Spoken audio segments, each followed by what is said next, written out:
For this movie assignment, we decided to go with the film American Beauty.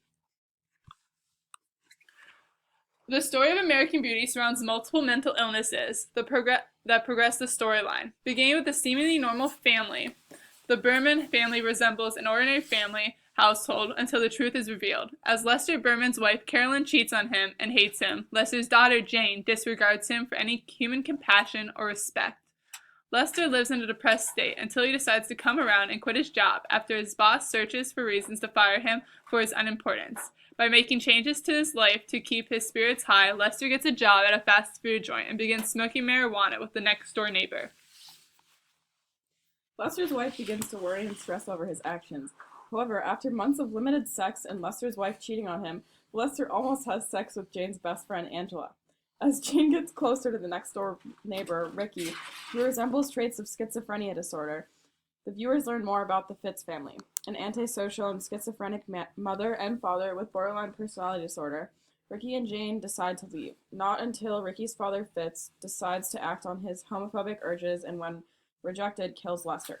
Overall, the movie exaggerates the storyline over the psychological disorders, beginning with the main character, Lester, depressed, and ending him with finding the harmony in life. So basically, the plot for the film American Beauty, the main character, Lester Berman, is a well-paid suburban husband and father who is discontented with his dull, stagnant existence, and therefore Lester decided to revamp his lifestyle and turn into a pot-smoking, reckless teenager. Yes, Mimi and I have seen American Beauty before. Since we saw it a few years ago, we decided to watch it again. Lester Burnham is diagnosed with the psychological disorders depression, passive-aggressive personality disorder, and sexual dysfunction. However, we decided it'd be interesting to diagnose him with repressed sexual urges. Repressed sexual urges also involves depression, ignoring one's sexual urges, and suppressing one's feelings when one is sexually aroused by avoiding socializing with members of the opposite sex, and also putting on a mask of happiness when he or she isn't feeling of guilt, shame, or sometimes depression due to the inability of one to have sexual actions. Basically, it's the idea of like everything that we saw throughout the movie resembles repressed sexual urges instead of some of the other diagnoses that were given before. Some examples in the movie are only participating in sexual pleasurable activities in private, like when Lester was showering. Another one was he does not make any attempt to communicate with his significant other, Carol, even when he pleasures himself while his wife is sleeping. And he also finds pleasure in daydreaming about Angela, who is his daughter's friend. We came to the conclusion that a good treatment plan for Lester Burnham's psychological disorder, repressed sexual urges, would be to seek professional help and gain sex education, because without awareness, he'll not realize that he has a problem, and thus he would suffer silently. Also, Lester needs to communicate his feelings to his wife, rather than to gratify himself elsewhere, like in the shower, daydreaming, and in bed while his wife is asleep. And now we're gonna give an example of each disorder that was given to him, and also like its definition. So depression is the presence of sadness or feeling empty or being in an irritable mood. Lester's first words in the film were in a dreary sounding voice, saying, "This is my boring life." He also describes how he wishes he could tell his daughter Jane, depression passes as you grow older, but he cannot because he would be lying. He also says, "In a way, I am already dead." And these are all accurate examples of depression. The movie also portrays repressed sexual urges, or ignoring one's sexual urges, suppressing one's feelings when one is sexually aroused, avoiding socializing with members of the opposite sex, and working out excessively or becoming a workaholic to avoid dealing with the problem. Some examples in the movie are Lester begins running every day, obsessively lifting weights, and places a lot of focus on his body image. Lester also hides his sexual desires from his wife and avoids making any physical contact with her. These are all accurate examples of repressed sexual urges. Passive-aggressive personality disorder is seen through bitterness and hostility towards other people's requests, intentionally delaying or making mistakes when dealing with other people, having a cynical or pessimistic or aggressive demeanor, and frequently complaining about feeling underappreciated or deceived. And this is mainly seen in the movie when the family is having a nice dinner, and it's more towards the middle, and Lester throws a plate at the wall during the dinner when they all get into an argument. The educational value came to the conclusion that it was minimal. It doesn't mention any psychological disorder, and it's mostly sarcastic and humorous via symptoms and indicators, and it manipulates the disorders and uses them to desired advantage. At first, the beginning with the idea that the movie never mentions the disorders and leaves them to surround the entirety of the movie and its characters.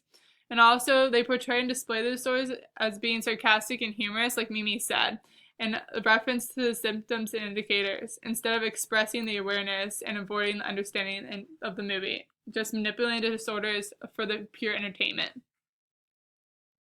The directors neither addressed the movie in a light or heavy way, however, more of a middle touch. Hitting the movie on more of a humorous note, some scenes during the middle and end express the character's true symptoms and emotions about the disorder. Since we have diagnosed the main character with repressed sexual urges that lead to his other disorders and symptoms, one can see how they portray the movie throughout the disorder more than others. Some examples of this are when Lester claims, "Come and get it then," when confronting the lack of sexual release both him and his wife have been experiencing. Another one is that they show a heavy touch when Lester throws a plate out of anger at the wall during a disagreement at a family dinner, which has already been stated in our slides. And lastly, a light touch is expressed when Lester and Carolyn get close to having sex and are abruptly stopped when Carol addresses Lester's absent-minded regard for the $4,000 sofa upholstered in Italian silk. The film represents the cliché strive to be the best. Expensive car, big house, perfect family, and his wife wants to work her way to the top of real estate. We learn that prioritizing these objects may appear to be significant, but in reality they distract you from placing more importance on family relations and observing the disorders. Since it can only be questioned if the family relationship would have been better, would they have been able to get help and diagnose their disorders, possibly saving Lester's life. And these are some examples providing insight into the disorders. One is Lester leaves the banquet to smoke marijuana. Watching his daughter and friends dance to the school gym, imagining her undressed for him. Pretending to be fine when his wife drives up to a drive-through window with a man she's participating in an affair with and kissing each other. Another is Lester throwing a plate at a wall during a family dinner. And Lester begins running every day, obsessively lifting weights to focus on his body image.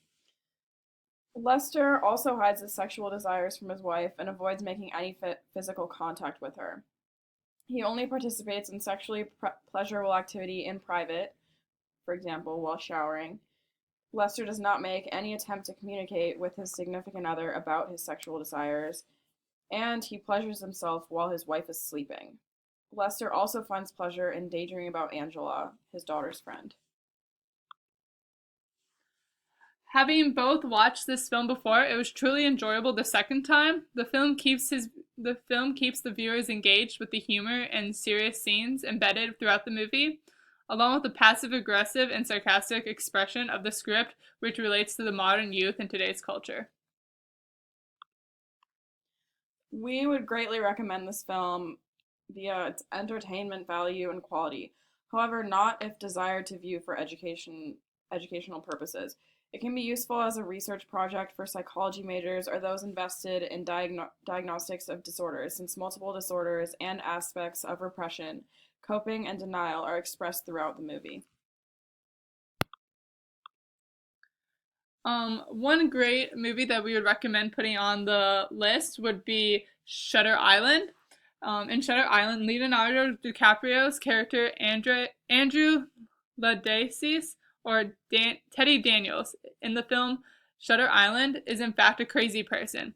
Leo's conscious character, Teddy, believes he is a federal marshal and together with the help of his partner, Chuck, is in search of a missing patient named Rachel Soland. However, in reality, Teddy is Andrew Lindacy, aka Patient 67, and Chuck, his partner, is Andrew's primary therapist, aka the missing Dr. Sheehan.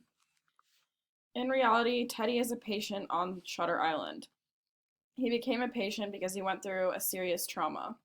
Dr. Sheehan and Dr. Colley believe they can pull him back to reality by enacting an elaborate role-playing game, making him realize that he is Patient 67 and that his fantasy life as Teddy Daniels isn't real. The conscious state of Leo's character is Teddy Daniels, and the unconscious state is Andrew Lattis. Throughout the movie, we see the unconscious mind battling the conscious for freedom. Teddy wants to believe that Dolores did murder his children and he murdered Dolores, but his guilt and sadness drag him safely back to his fantasy world. Thank you.